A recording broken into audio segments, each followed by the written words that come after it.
Aye, Thomas, soon. She bit her cheek to control her impatience, knowing his anxiety to be as intense as hers. But first she must see this finished. It was her doing, all of it. Once again Firen's fading blue eyes popped open. A last thing, girl. The purple, as a shroud. Her lips drew bowstring tight, like the foreboding that twanged within her. Aye, 'tis fitting. Melisande crossed the chamber to a small, heavily carved chest that had once been a reliquary for the bones of some long-forgotten saint. Now it held only the purple cloak, a sacrilege in itself. She lifted the cloak carefully, not wanting to touch the detested thing, and smoothed it over Firen's body. A shame that such a beautiful garment could be such a malicious weapon.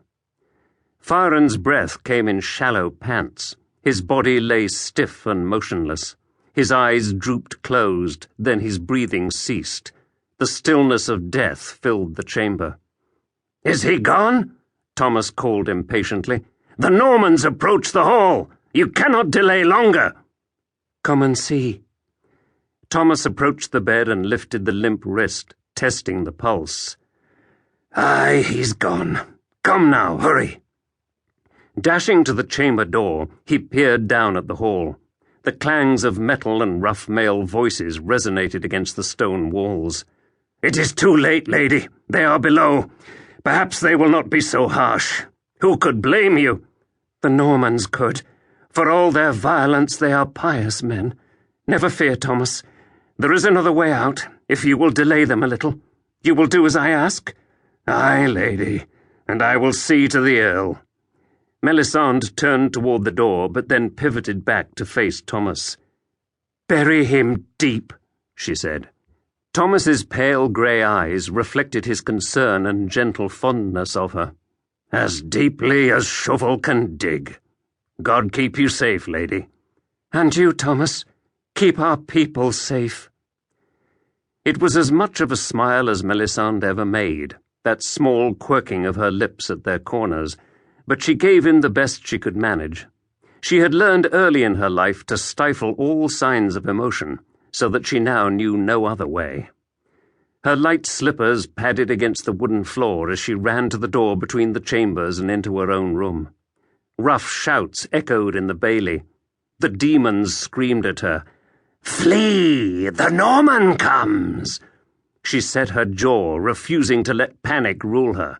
"You are evil! You are no better than Firen!" "Be still. I have no time for your mischief." "Witch!"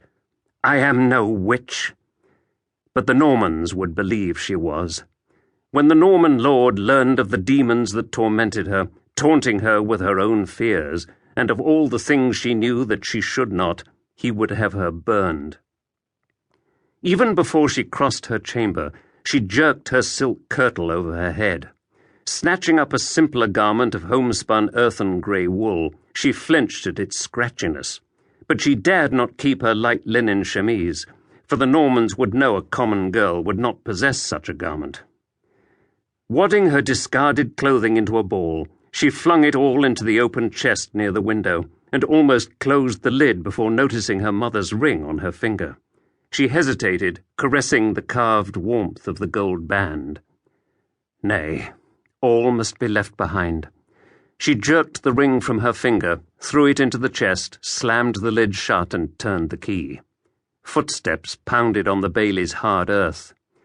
In the far corner of her chamber, Melisande pushed aside a painted wooden panel that mimicked the yellow-plastered walls, then crawled through the hole and closed the panel.